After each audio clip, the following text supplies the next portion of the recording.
안녕하세요. 오늘은 43번 무효확인 소송 등에 관한 설명에 관한 그 설명을 하도록 하겠습니다. 한번 보시고요. 설명하겠습니다. 설명도 뭐 특별하게 설명할 건 없죠. 무효확인 소송에 관한 설명으로 옳은 것은 했는데 무효확인 소송을 다 여기서 설명할 수는 없고요. 한 가지만 여기서 설명하고 무효확인 소송의 특질이 뭐고 그 실효성은 뭐였는지 한번 보도록 하겠습니다. 원래 51년도 보시면 행정소 이용 1조에 규정돼 있어요. 내 처분을 취소 변경하는 소송, 기타 권리관계에 관한 소송 절차 범법에 의한다 이렇게 돼 있잖아요. 그럼 무효 확인 소송은 여기 어디 속해? 두 개 중에. 이건 취소소송이고 항고소송이고 여기는 공법상 당사자 소송이잖아요. 어디에 속할 거냐? 그럼 무효등 확인 소송이 허용되냐? 라는 게 논란이 됐죠. 왜냐하면 84년도에 바로 이제 무효 확인 소송이 법률에 규정되어 있잖아요. 3조 보시면 항고소송 가고 4조 보시면 이목에 이렇게 돼 있잖아요. 2호에 무효등 확인 소송 돼 있잖아요. 그럼 51년부터 84년도 사이 무효 확인 소송은 법률에 규정이 없으니까 허용되지 않았냐? 그건 아니죠. 보시면 66년도 판례 보시면 무효 확인 소송은 행정소송법 1조에서 규정한 행정소 속한다면 허용했단 말이에요. 그럼 허용하면 이 절차를 어떻게 시행할 거냐는 거죠. 어떤 절차에 따라서 권리구제를 행할 거냐. 심리 절차, 원고 적격, 대상 적격, 그죠? 다 논란이 되잖아요. 어떻게 했냐는 거죠. 그래서 학설이 나온 거예요. 확인소송설, 당사자 소송설이에요. 공법상 권리에 관한 소송으로 본다는 거지. 당사자 소송설이에요. 그다음에 항고소송으로 보자. 그럼 취소 변경에는 뭐 취소 변경도 들어있는데 확인은 안 들어있었겠냐. 뭐 이런 식이죠. 두 가지가 있었던 거죠. 확인소송설, 항고소송설. 근데 판례는 확인소송설이죠. 채무 부존재 관계라고 그랬으니까. 부존재로 조세소송에서 주로 그렇게 얘기했으니까. 근데 현행법은 어떻게 돼요? 84년도에 들어와서 어떻게 했어요? 이걸 실질은 확인소송인데 항고소송 후 형식을 씌워서 문제를 해결하는 거죠. 절차를 진행하는 거죠. 그러니까 이제 논란이 생기죠. 항고소송 절차를 수행하는데 그러면 실질은 확인소송의 무효 확인소송의 실질적 효력이 없어지면 안 돼요. 그렇잖아요. 그래서 뭐가 들어있냐? 제소기간이 없죠. 규정이 안 들어와 있잖아요. 또 뭐가 없어요? 이 당시에는 필수적 행정심판 전체였을 거 아니잖아요. 행정심판 전체에 관한 규정이 없잖아요. 그죠? 그게 빠진 게 가장 중요해. 나머지들은 다 준용하잖아요. 그것들이 가장 중요해. 최근에 들어와서 이제 소의 이익에 관한 규정이 없잖아요. 우리는 있네 없네.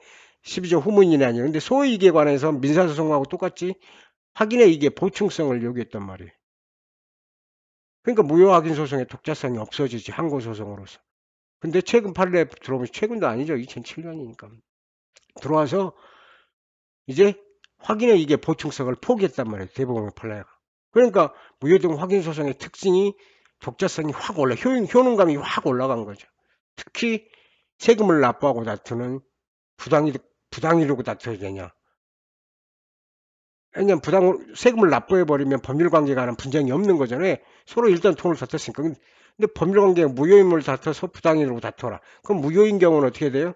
여러분 알다시피 민사법원이 행정법원은 무효를 심리할 수 있잖아요. 그러니까 이제 그렇게 해결했던 거죠. 근데 그렇게 하면 부당이득을 제기해야 되잖아요. 소송을 제기해. 그러니까 무효 확인 소송의 의미가 없어지잖아요. 그러니까 이제 무효 확인 소송에서 어떻게 돼요? 승소 판결을 받아서 귀속력을 해결하고 행정청은 반환을 발생시키는 원상의 부분을 발생시키는 거죠. 그러니까 그 효능감이 높아졌다는 거죠. 그걸 알고 계시면 무효 확인 소송은 특별히 틀릴 게 없어요. 설명 보도록 하겠습니다. 1번 보시죠. 확인성의 청구 원인은 무효산료에서 개개의 주장은 공격 광범에 불과하다. 그래서 청구 원인을 기억하셔야 돼요. 왜? 확인 소송이란 말이에요. 실질은. 확인 소송에 있어서 소송물을 특정하는 방법은 뭐예요? 이론설이란 말이에요. 청구 취지만 갖고 한단 말이에요. 물론 일반적으로 민사소송에서 소송물을 특정하는 방법은 이론설과 이원설이 있어요. 근데 확인소송에서는 이론설이 다수적 입장이고 판례예요. 그러니까 민사소송, 행정소송이 어떻게 돼요? 무효확인소송의 실질은 뭐다? 우리가 입법자들이 만들 때 머릿속에 뭘 갖고 들어왔다? 확인소송에 갖고 시스템을 갖고 들어왔다는 거죠. 그러니까 그건 그대로 적용되죠. 행정소송법 규정이 없잖아요. 소송물에 관한 규정이. 그죠? 그럼 민사소송법에 의한다. 뭐 이렇게 설명할 수도 있어요. 그래서 이 주장은 맞는 거죠. 두 번째 보시죠.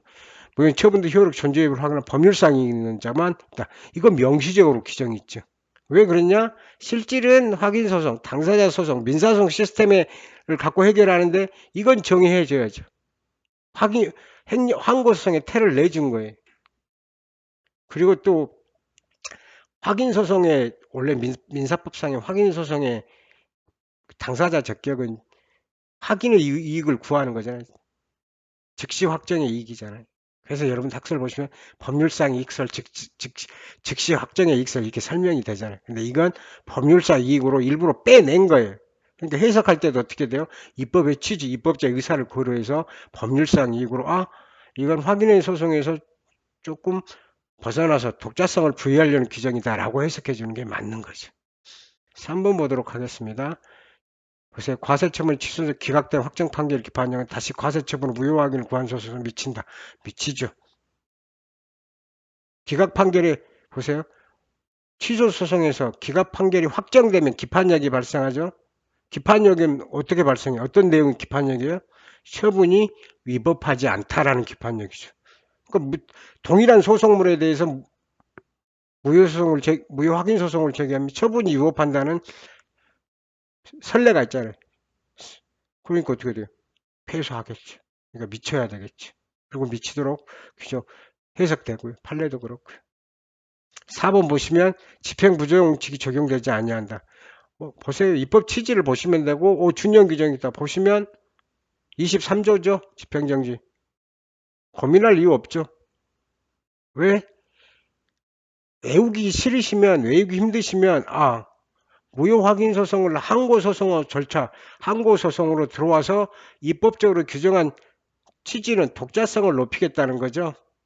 그럼 독자성을 높이겠다는데 그럼 무효 확인소송이 가고 있는 실제적 이익들이 사라지면 안 돼요.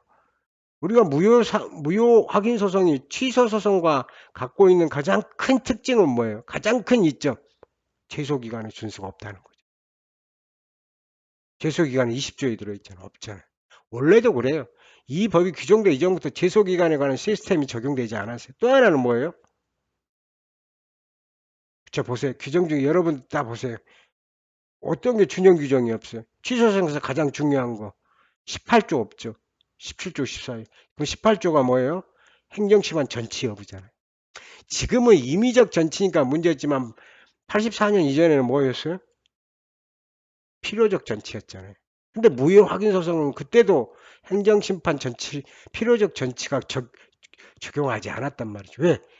확인 소송의 개념을 갖고 있단 말이에요. 확인 소송의 개념. 그 시스템을 아시면 이걸 외우는데도 도움되죠. 특히 조심해야 될 때 34조 준용 규정이 없어요. 34조는 뭐예요? 간접 강제잖아요. 그지? 계속 논란이 있어요. 왜 무효 확인 소송의 승소 판결에 기속력 안 지키면 34조 그걸 없지? 준용해야 되는 거 아니냐? 뭐 입법의 미비가 아니냐? 뭐 이런 논란이 있어요.